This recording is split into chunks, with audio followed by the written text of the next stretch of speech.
As I indicated last time, and I've always said, to me, corruption is always and everywhere the result of the expected frequency of opportunity.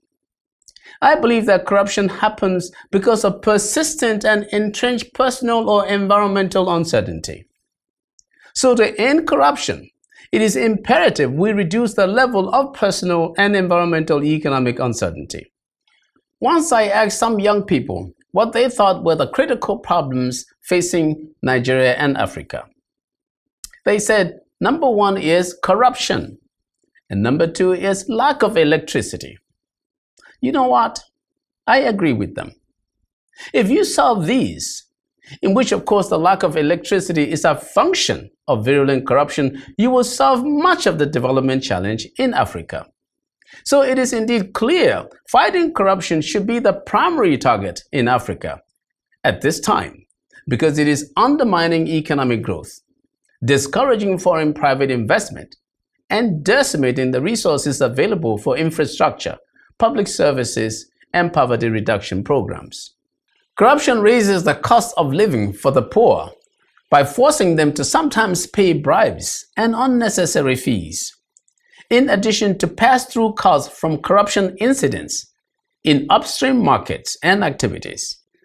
Corruption undermines the effectiveness of donor-funded projects and weakens public support for such assistance among donor countries.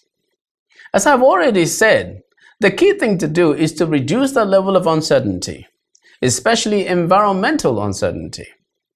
There should never be any doubt as to the effectiveness of the law. No one should be above the law. This must be demanded by the people, the electorate. Improved public sector financial management and peer review mechanisms are also essential.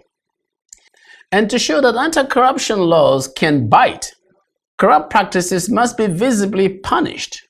And so to reduce personal uncertainty, especially in the civil service, remunerations, compensations, and pensions should be clearly merit-driven, adequate, and equitable.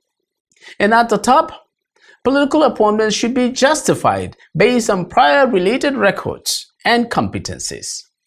People often look to civil society groups to help. Folks, sometimes these people are terribly compromised. However, since many anti-corruption civil society groups are funded by donors and philanthropists, only the ones that have track records in open and visible challenge on corruption should receive continued funding. I know all these are easy to say, but awfully difficult to do. As President Buhari is doing in Nigeria, let us start somewhere. It can be done, and high-flying corruption can end. I'm MAgnus Kpakol, and that's my view.